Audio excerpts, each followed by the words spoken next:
Olá, pessoal. Meu nome é Tuane Santana e a gente está aqui no CONAR, no estúdio do CIEE, e a gente tem uma participação especial, que é da Gabriela Augusto. Mas antes disso, eu vou fazer minha audiodescrição. Eu sou uma mulher branca com cabelos ruivos, longos, com olhos castanhos, tô com uma camiseta preta, calça preta, meia preta, tênis preto. E aí, Gabi, se apresente pra gente. Bom, eu sou a Gabriela Augusto, eu sou uma mulher negra, além de negra, eu sou uma mulher trans, e eu tô usando uma roupinha bem discreta hoje, talvez seja um verde limão fluorescente, não sei o nome disso. Uma chemise, talvez, né? Eu tô usando cabelo Black Power, brincos rosa, e eu acho que é isso. Eu fiquei na dúvida sobre a sua autodescrição ou audiodescrição. Se você faz alongamento, seu cabelo tá magnífico hoje. Gente, meu cabelo é bem longo, mas não faço alongamento e é meu mesmo. Caramba. E ainda, aproveitando, falando sobre audiodescrição, autodescrição ou descrição, acho que vale a gente abordar até um ponto, a importância da gente fazer nossa descrição quando a gente está gravando um vídeo, fazendo uma palestra. Você pode falar isso um pouquinho para a gente, Gabi? Bom, quando o assunto é acessibilidade, muitas pessoas acabam achando erroneamente que o assunto é só elevador, rampa, mas não. Quando a gente está falando de acessibilidade, a gente pode envolver nessa conversa a questão da acessibilidade digital. Então, a gente legendar vídeos, a gente descrever as imagens das nossas publicações nas redes sociais e também, na hipótese de apresentações como essa, ou até mesmo palestras na nossa empresa, na nossa organização, a gente se autodescrever para quem tem alguma deficiência visual também conseguir participar. Eu costumo brincar sobre isso, mesmo quando não é necessário, assim, mesmo quando nós não temos uma pessoa com deficiência visual, eu faço autodescrição. É como eu até faço isso sobre a seta quando a gente está dirigindo, né? Eu dou seta até no estacionamento. Eu sei que não precisa, ninguém vai me multar, mas eu faço para não perder o costume. Ótimo. Você fez eu lembrar de um ponto também, às vezes, em algumas palestras, eu acho muito bacana que o pessoal tira o microfone e ele fala longe do microfone. Quem não entende sobre isso, na verdade, gente, é para o pessoal que tem deficiência visual conseguir localizar da onde está vindo aquela voz, o direcionamento onde está aquela pessoa, não é isso, Gabi? Sim, sem dúvida. Além da audiodescrição ou da autodescrição, um recurso que a gente pode usar nos nossos eventos presenciais é tirar o microfone e falar em voz alta para que as pessoas se localizem ali. São pequenas práticas que às vezes não custam nada para serem feitas. Você descrever uma imagem vai custar, sei lá, 5 minutos do seu tempo, mas vai tornar aquilo acessível a uma imensidão de pessoas que antes não teriam acesso àquele conteúdo. Gabi, vou fazer uma pergunta para você que eu não fiz no começo, mas fale um pouco quem é você, o que você faz. Bom, eu trabalho com diversidade e inclusão para as empresas. Mas aí subentende-se que nas empresas, aliás, as empresas são feitas de pessoas, né? Então, o meu trabalho é basicamente tornar outros lugares, outras organizações mais receptivas, mais acolhedoras, mais inclusivas para pessoas negras, para mulheres, para pessoas com deficiência, para pessoas LGBTs. Esse é um trabalho que eu comecei oficialmente em 2017, porque antes na faculdade eu já tinha uma jornada sobre isso, mas em 2017 eu decidi fazer uns livrinhos. E naquela época eu não tinha muitos recursos, uns livrinhos com uma espécie de manual sobre como implementar as primeiras práticas de inclusão na sua empresa. E aí eu fui de porta em porta nas empresas que eu conhecia, distribuindo esses livrinhos. E as empresas começaram a me chamar para fazer palestras, treinamentos, e foi aí que eu fundei a minha empresa, que é a Transcendemos. Hoje eu tenho muito orgulho em dizer que a gente alcançou a marca de mais de 400 grandes empresas atendidas. Empresas onde a gente oferece não só ações de educação corporativa, mas também consultoria estratégica como um todo. Eu, pessoalmente, já fiz mais de 1.000 palestras sobre esse assunto. Hoje eu sou professora na FAAP, na ABERJ, na Fundação Dom Cabral, na ENAP, que é a Escola Nacional de Administração Pública, e também sou, com muito orgulho, conselheira do CE. CE é parte importante dessa trajetória. Eu fico muito feliz em dizer isso, porque eu sou a primeira pessoa trans a assumir uma cadeira num conselho de uma grande organização. Eu acredito que esse é um fato importante por pelo menos dois motivos. O primeiro deles é que isso cria novos imaginários. As pessoas antes, até eu, pensava, poxa, será que eu conseguiria estar num lugar de destaque como esse, um podcast, posições de liderança, com tanto alcance hoje? Eu procurava naquela época, no começo da minha transição, referências de pessoas como eu, e eu não encontrava, sabe? E eu fico feliz em hoje poder falar sobre esses lugares onde eu dou aula, essas posições que eu ocupo, porque eu acho que isso pode mostrar para outras pessoas que elas podem chegar lá. E mais do que isso também, eu acho que o que a gente está fazendo aqui simboliza um poderoso movimento, que é um movimento internacional de importantes organizações olhando para esse assunto. Sim, uma grande conquista, representatividade e até mesmo para aquela pessoa sair daquele imaginário, né? É possível chegar onde você chegou, você super representa isso. Eu acho que para diversas pessoas, pelo menos aqui, gente, enquanto a gente está no estúdio do CIE, eu vejo ali as carinhas parando, olhando para a Gabi. É uma conquista maravilhosa, eu acho isso muito bacana. E, Gabi, aproveitando, falando da Transcendemos, eu tenho uma curiosidade. Hoje em dia, as empresas que procuram vocês, quando elas trazem as dores, o que elas procuram?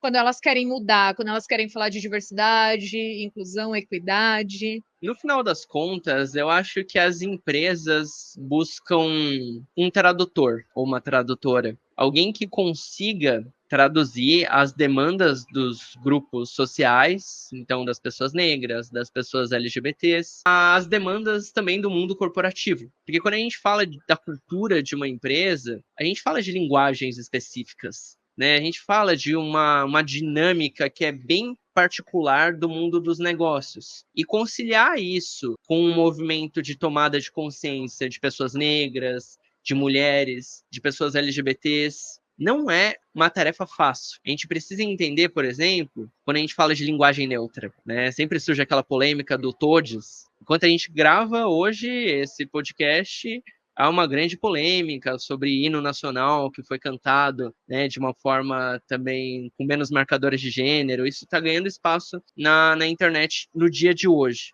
Mas como que fica isso no dia a dia de uma empresa? Como que uma empresa deve se comunicar para uma comunidade como essa, de forma que ela preserve, sei lá, alguns valores, alguns princípios do seu negócio, mas ao mesmo tempo se posicione de uma maneira inclusiva. Então aí que entra pessoas como eu, né, o papel de uma consultora de diversidade e inclusão e de uma consultoria, que é basicamente orientar esse melhor caminho.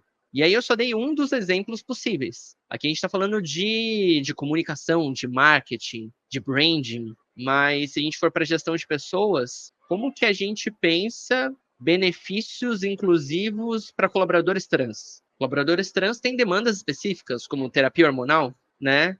Quando a gente vai fazer um exame, sei lá, uma mamografia, um homem trans pede uma mamografia para o plano de saúde da sua empresa. E aí, isso vai ser negado? Vai ser autorizado? Como que fica essa relação da sua empresa com esses fornecedores? Será que eles vão estar oferecendo um serviço, uma experiência positiva para os seus colaboradores? Isso é algo que a minha empresa Transcendemos analisa. A gente pensa em melhores formas de promover essa diversidade também, essa inclusão na cadeia de fornecedores. Porque, assim, só para fechar a pergunta também, eu acho que a gente precisa dar um passo atrás, estabelecer uma visão mais holística desse assunto. A gente precisa. Eu gosto muito de desenhar jornadas, sabe? Na sua empresa, qual que é a jornada de um talento negro, de um talento LGBT? Quando a pessoa toma consciência de que ela pode trabalhar na sua organização, que tipo de sentimento que ela tem? Será que ela vai ver sei lá, o stand da sua empresa em um evento como o que nós estamos hoje, que é o Conar, e vai pensar, caramba, essa empresa é para mim? Ou será que não? Ela vai olhar no stand e vai pensar, nossa, só tem, sei lá, pessoas brancas, sei lá, um grupo bem diferente do meu? Ou também, seguindo mais adiante nessa jornada, quando essa pessoa se inscreve num processo seletivo da sua organização, ela vai ter que tipo de contato, que tipo de retorno ali? Ela vai, sei lá, no caso de uma pessoa não binária, ela vai poder escolher os pronomes que ela usa, que ela vai receber ali nas comunicações desse processo? Será que o recrutador vai estar preparado para fazer perguntas de uma maneira respeitosa? Eu me lembro de um cliente, uma empresa que a gente atendeu, onde um dos recrutadores estava fazendo uma dinâmica com alguns candidatos ao processo seletivo, e aí o recrutador pediu para que as pessoas ali falassem algo importante que tivesse acontecido na vida delas. E aí uma pessoa disse, a coisa mais importante que aconteceu na minha vida nos últimos tempos foi a minha transição. E aí eu não sei se o recrutador não tinha percebido que era um candidato trans, e ele teve um overreact, teve uma super reação. Ele ficou, meu Deus, caramba! Foi constrangedor, sabe? Essa falta de preparo do recrutador. Então, assim, acho que no final das contas é importante contar com o apoio de especialistas para conseguir mapear todas essas jornadas, conseguir mapear todos esses desafios relacionados ao posicionamento de marca, às políticas, processos, benefícios de RH, para que no final das contas a sua empresa seja de fato diversa e inclusiva. Eu acho que uma coisa que a gente percebe, muitas empresas falam sobre diversidade, mas diversidade é diferente de inclusão, né? Como diz aquela frase, diversidade é chamar para festa, inclusão é chamar para dançar. Então, vou trazer até um exemplo aqui para vocês. O CIEE recentemente colocou entre um dos seus benefícios para colaboradores trans um apoio total em relação à retificação do nome. Legal. Então, a gente sabe que em cada estado tem um custo diferente.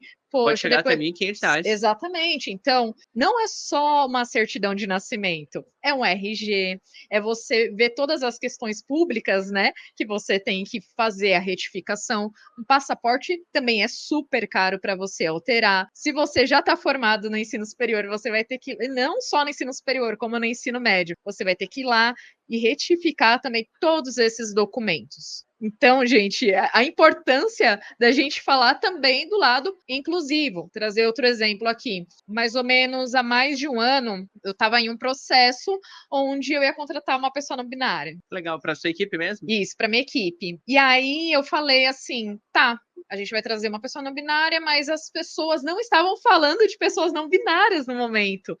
Aí você pensou que um letramento talvez fosse um primeiro passo? Um letramento seria um primeiro passo, mas antes do letramento eu pensei, e se a gente fazer um apadrinhamento?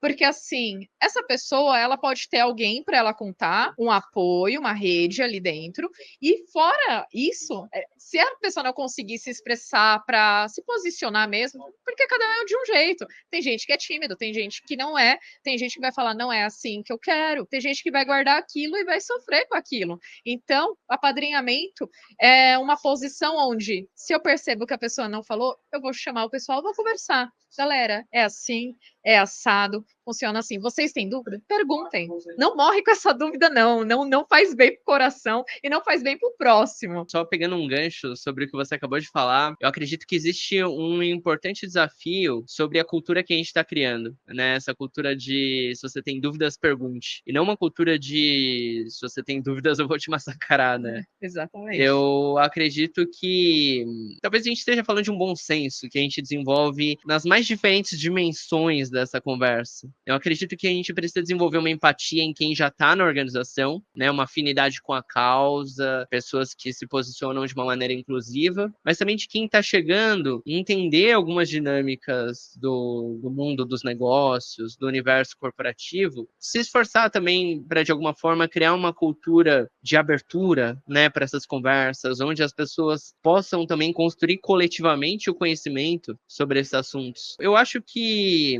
em alguns cenários, eu tenho até acompanhado pessoas que trabalham com diversidade e inclusão, que têm conduzido esse assunto dessa forma, que tentam construir inclusão, que têm conduzido esse assunto dessa forma, que tentam construir, chegar a algumas mudanças num ritmo mais pé na porta, assim, sabe? E eu acho que pode até ser uma estratégia válida em alguns cenários, mas de uma maneira geral, esse tipo de conquista não parece tão sustentável quando é alcançada dessa forma. Se a gente cria um clima de guerra entre as pessoas num lugar, essas pessoas elas vão se odiar, né? E eu acredito que a gente pode construir sim muita coisa no amor. Eu acho que muita coisa pode mudar por meio da conscientização e não pelo medo, sabe? Eu acho que quando a gente fala de outros, né? Claro, a gente precisa pensar em canais de escuta, pensar em mecanismos para proteger as pessoas em situações mais graves, mas a gente deveria deixar isso para o último caso, talvez. Acredito que o primeiro passo talvez seja pegar na mãozinha e a gente conseguir compartilhar conhecimento sobre esse assunto. Legal. Faz sentido? Faz total.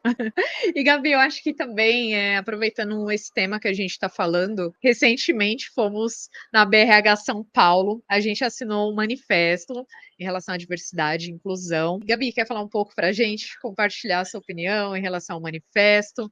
Você é uma pessoa também que representa, né, a parte de diversidade ali na BRH São Paulo. Conta um pouquinho mais para a gente. Bom, a BRH, Associação Brasileira de Recursos Humanos, e eu faço parte de um dos comitês de diversidade e inclusão de lá. E nós decidimos publicar um manifesto sobre o valor da diversidade para os negócios, para as empresas e para as organizações, porque hoje nós estamos vivendo um momento bastante desafiador nesse sentido. Primeiro, nós, nos últimos anos, tivemos uma mudança importante no cenário econômico global. Mais especificamente aqui no Brasil, a gente tem uma economia que anda de lado há algum tempo. Isso, infelizmente, é um fator para que as empresas reduzam investimento naquelas áreas que eles julgam menos cruciais. Infelizmente, empresas reduziram o budget, né, o dinheiro em diversidade e inclusão nesses últimos anos. De outro lado, tivemos algumas mudanças, principalmente lá nos Estados Unidos, com uma recente decisão da Suprema Corte em 2023 sobre a legalidade de ações afirmativas nas universidades. Por mais que essa decisão tenha sido proferida no âmbito educacional, ela afetou as empresas também, porque vários tipos de comparações que são feitas sobre a viabilidade disso e muitos negócios, muitas grandes organizações começaram a desenvolver um certo receio de como cotas, como outros processos afirmativos poderiam ser mal vistos nesse contexto. Isso acabou se somando, agora mais recentemente, em 2024, a uma mudança no cenário político de maneira geral. A gente tem um avanço de um movimento anti-woke, né, que para quem não tem tanta familiaridade, o woke seria uma brincadeira ali com a palavra awake, que teria relação com estar acordado, né? Algumas pessoas se referem pejorativamente ao movimento LGBT, ao movimento de mulheres como wokes. E aí existe um movimento de resposta, né? Um movimento anti-woke, né? Anti-LGBT, anti-mulher, anti-negros. Isso é até estranho, dói até falar isso, né? Sim. E com o avanço dessa cultura anti-woke, até o cenário das eleições, né, com os presidenciáveis de lá, algumas empresas também colocaram o pé no freio nas ações de inclusão por receio de entrar em algumas polêmicas. E isso acabou gerando muita preocupação em alguns profissionais da área de diversidade e inclusão aqui no Brasil. Algumas pessoas começaram a se questionar, poxa, se a minha empresa ela tem uma matriz estadunidense, como será que vai ser o posicionamento aqui no Brasil? Né? Grandes marcas como Microsoft, John Deere, acabaram, né, também anunciando que não investiriam mais nesses assuntos. E eu teria duas coisas para falar sobre isso. A primeira é que Brasil não é Estados Unidos, então o que se deixa de fazer lá não é necessariamente o que a gente deveria deixar de fazer aqui. Aqui, a gente sabe mais do que em qualquer outro lugar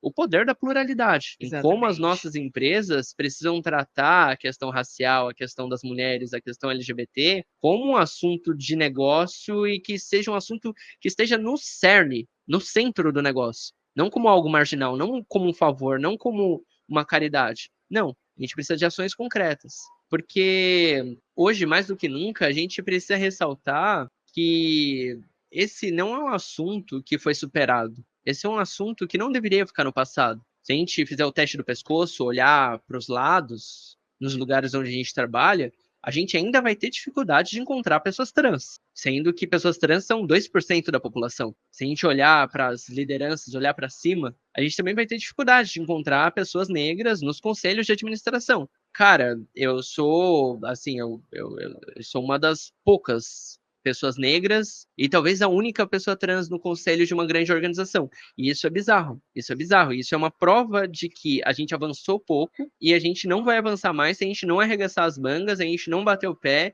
e não mostrar que esse tema ainda continua urgente. Foi sobre isso, foi por isso, né, que a gente decidiu soltar, não só soltar, publicar o manifesto, mas também se esforçar em envolver grandes marcas na assinatura disso, e também no posicionamento público, porque eu acredito que, tanto na esfera individual, como na esfera institucional, o primeiro passo é posicionamento. Porque quando a gente se posiciona enquanto, sei lá, Gabriela, enquanto Tuti, ou enquanto CE, a gente inspira outras pessoas e inspira outras organizações a fazer o mesmo. Então, a nossa expectativa é que a gente crie um efeito em cadeia e que mostre que esse tema não vai esfriar no Brasil, apesar de estar passando por turbulências em outras regiões. Sim, e eu percebo também a diferença, né? Quando a gente fala das organizações aí que são multinacionais, rolou uma preocupação, mas assim, a preocupação com cada país é um pouco diferente, né? Quando a gente teve um encontro na BRH, eu ouvi falas ali que na França a preocupação maior são com as pautas de raça e etnia, por exemplo. As outras pautas não são tão preocupantes para eles. Mas quando a gente fala do Brasil, eu percebo que a gente está falando de diversos pilares, e ao mesmo tempo eu acho isso muito interessante, né? Porque tem muitas organizações que estão olhando para muitas frentes e estão interessadas em se aprofundar mais sobre esses temas. Então a gente tem aí pessoal falando sobre pessoas com deficiência, gênero, principalmente mulheres e mulheres trans, LGBTQIAPN+, gerações. E eu acho muito legal, uma que para mim achou interessante, as pessoas não discutiam antes, que é pressão estética. Gente, sensacional, porque a gente acha que só tem esses outros pilares. Pressão estética, o quanto faz a diferença, sabe? Na minha empresa eu não vou contratar alguém tatuado porque eu sou uma empresa muito conservadora. Eu não vou contratar uma pessoa que seja gorda para trabalhar numa empresa que o pilar ali, não pilar, mas o slogan dela é todo voltado para o fitness. Então, assim, aqui no Brasil, hoje, as empresas costumam tratar 5 pilares da diversidade, que são mulheres, LGBTs, pessoas negras, pessoas com deficiência e, mais recentemente, a diversidade geracional, né? sim. Claro que, dependendo da organização, há também outros pilares, como a diversidade estética. Pessoas indígenas geralmente são tratadas, né, dentro do pilar de raça de maneira geral, mas há empresas Raça e etnia, né? raça e etnia, mas acabam se subdividindo às vezes. Há empresas, por exemplo, que tem um grupo LGBT e tem um grupo de pessoas trans. Lá fora, há outras demandas, cada região tem seus desafios. Por exemplo, hoje, 11 países, se eu não me engano, onde ser LGBT é punido com pena de morte, né? Há mais países onde isso só é crime, não é punido dessa forma. Mas vejam, como um contexto pode ser bem diferente do outro. Há regiões onde há grupos de afinidade de asiáticos, de veteranos de guerra, que não é bem o cenário aqui no Brasil. Né? Mas sobre isso, uma questão que eu gostaria de destacar, até fiquei lembrando enquanto você falava sobre a pressão estética, é sobre diversidade geracional. Sim. Eu fui semana passada para o Rio de Janeiro fazer um treinamento em uma empresa sobre esse assunto. Porque lá, nessa organização, eles estavam com um desafio, que assim, é um desafio comum a outros negócios também, sobre estereótipos vividos pela geração Z, né? A abordagem mais clássica da diversidade geracional diz respeito aos estereótipos das pessoas 45 mais, 50 mais, né? De que seriam inaptos para a tecnologia, que seriam pessoas mais lentas, que é tudo mentira, mas essa é basicamente a abordagem que se tinha desse tema. Mas hoje a gente vê cada vez mais organizações se esforçando para fazer com que públicos mais seniors consigam acolher bem e tratar com menos vieses esse grupo de pessoas mais jovem, né, que não necessariamente são pessoas que vão ficar pulando de emprego em emprego, como alguns acreditam, né? Exato. Não necessariamente são pessoas que não querem nada com nada. Não, a gente nunca pode generalizar um grupo com base em uma percepção subjetiva nossa. Então, assim, o que eu diria como uma trend, assim, são empresas olhando não só para diversidade estética, mas também para pautas como diversidade geracional. Muito legal, né, gente? Eu acho que assim é uma oportunidade para todas as empresas que estão acompanhando a gente no Conar, e não só no Conar, nas redes do CIE, também para se atualizar em relação ao tema diversidade e inclusão. Gabi, quero agradecer a sua participação. E, pessoal, esse foi mais um CIE no Conar. Aguardem os próximos episódios. Até mais.